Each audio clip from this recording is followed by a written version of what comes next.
Jillian Orchiston, student number EST 009210, and this is practical session 1. My client is Tony, and I'm pleased to meet you, Tony. Pleased to meet you too. My name's Jill, and I want to ask you if you understand the counselling process. Yeah, a little bit. Can you say a little bit more? Do I need to say first that I agree to this happening, being videoed? Yes, you do. Do you agree to? I do indeed, yes. Thank you, sorry. Now, can you tell me what brings you to counselling? Probably the need to talk to someone. Okay. About what issues? No, about family, lack of. Okay. And how do you feel about that?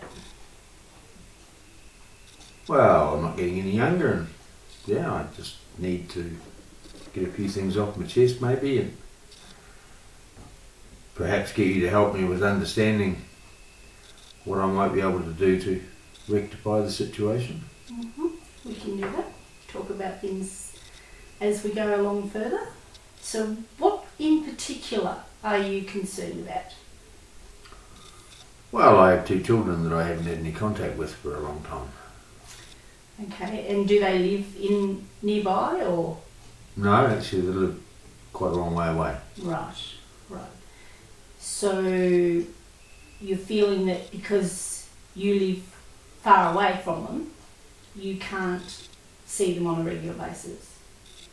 Is that Well, right? it's partially that, and partially I don't think they want to see me. Right, okay. Have you talked to them? Not for a fair while, no. Okay. Do they live with their mother, or are they on their own, or? Well, I understand my daughter lives by herself, or with a boyfriend or something like that, but I think my son still lives at home with his mother and her new husband. Okay. What are your particular circumstances now? Well, I've remarried. I live in a different country. I run a small business. Still not wealthy. I think that's part of the problem, is that I don't have any money, so therefore I'm not worth touching. Right. Okay. Is that your perception of how you think your children see you? I think it's part of it. Do you want to say any more? Well, once upon a time we did have a lot of money, and their mother and her new husband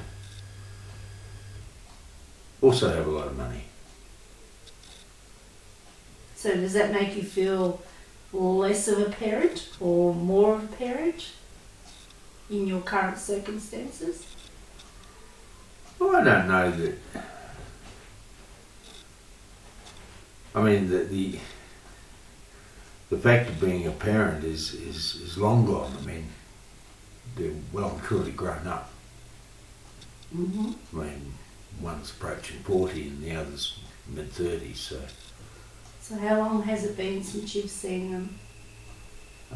16 years since I've actually physically seen them. Okay. Right.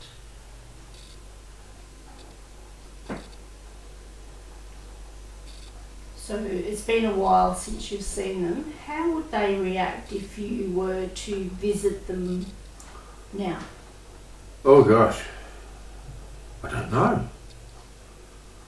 I really don't know.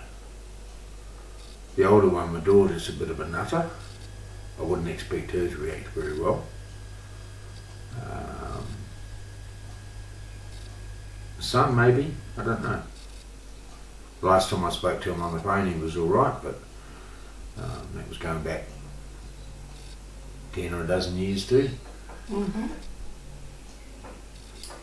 Okay, what do you see as the barriers to you reconnecting with your children? Distance, for one.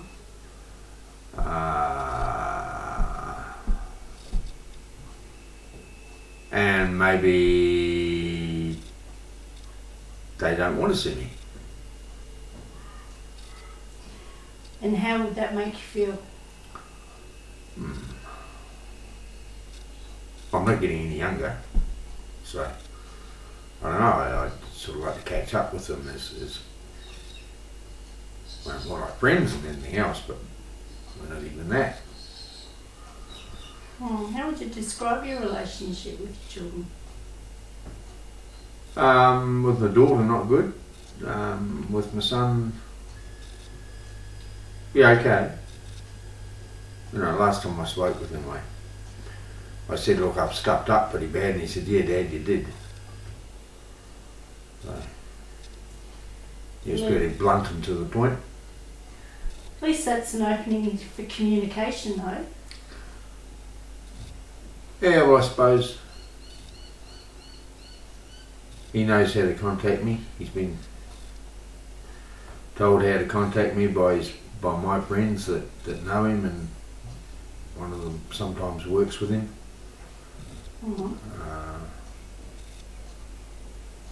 So I mean, I keep an eye on them. From a distance? From a distance. So how was your relationship with their mother?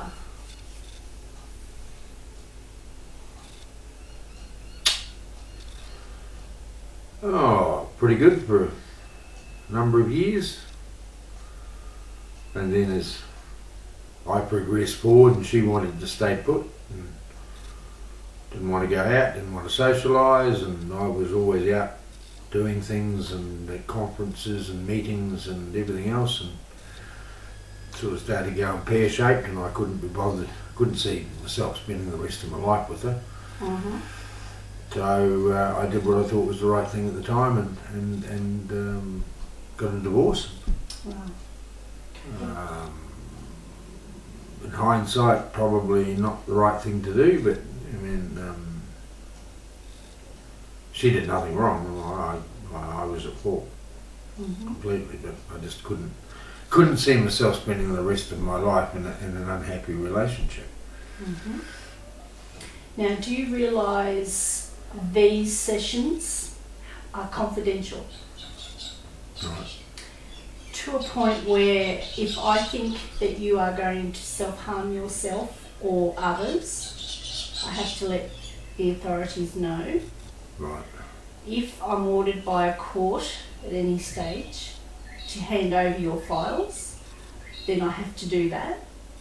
And if there is a danger of you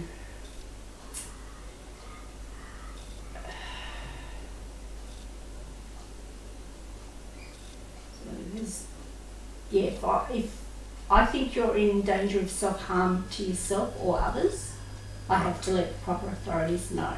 Mm-hmm. Do I have your permission to do that? What if I don't give it? If you don't give it and you self-harm, I'm legally bound to let them know. So really I don't have to give you permission anyway? No, but it's just nice to know that you understand and we can do that. That's part of the confidentiality, that, you know, those three things happen. Okay. Yeah, Okay. all right. Yeah. Okay, Yeah. so just letting you know, in case something happens or you come to me during a session and you feel that you are going to hurt yourself or you're going to hurt somebody else. Right. So I'm just letting you know that's where the confidentiality stays. But everything else you say to me is totally between you and me. Right. Okay. Okay, thank you for that. Now, so you said it's been a long time since you've seen the children. Mm-hmm. Do you want to reconnect with your children? Of course, I'd like to. Mm-hmm. What would that entail, do you think?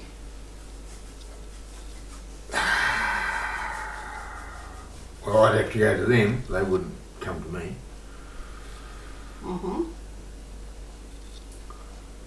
And what would that involve? Travel. Getting the money for the travel.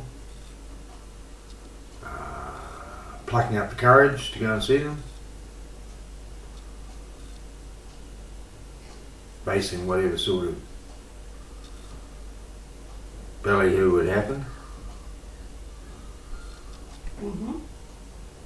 So do you think you are in a position to be able to go and see them, or is that something that you think about as a goal for future reference? Would have to be as a goal. Mm-hmm. Not something I can pluck out of my backside at the moment. Mm-hmm.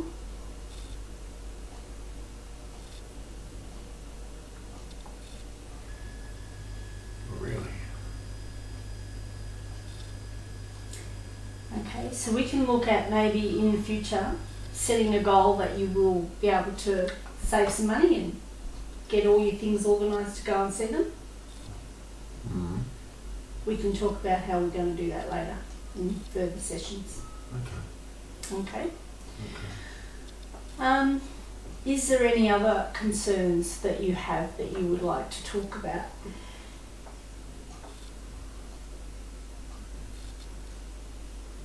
Well, I'm an alcoholic, which is one of the problems I had to begin with the children. Okay.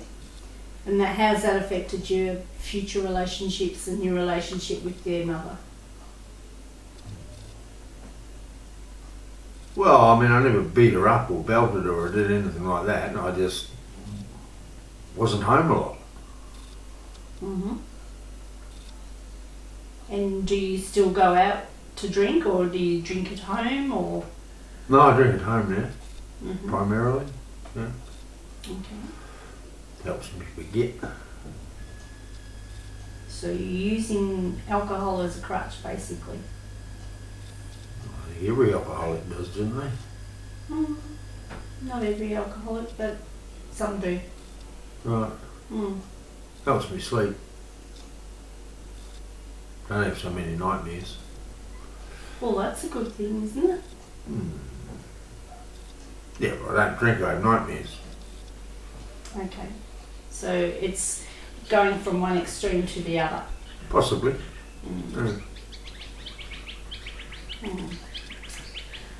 Okay. Well, we'll talk about things as we progress. Right. Do you feel comfortable coming back to another session? I think so. Okay. All right then, we'll say today's session was just informing you of my legal rights to you and the authorities if the case arises. Right. Okay? Right. And getting your permission to be videoed during our sessions. Okay. All right? Yep. Thank you for coming, Thank you. and we'll see you again next time. Okay. Okay. Thank you. Bye-bye. Bye-bye.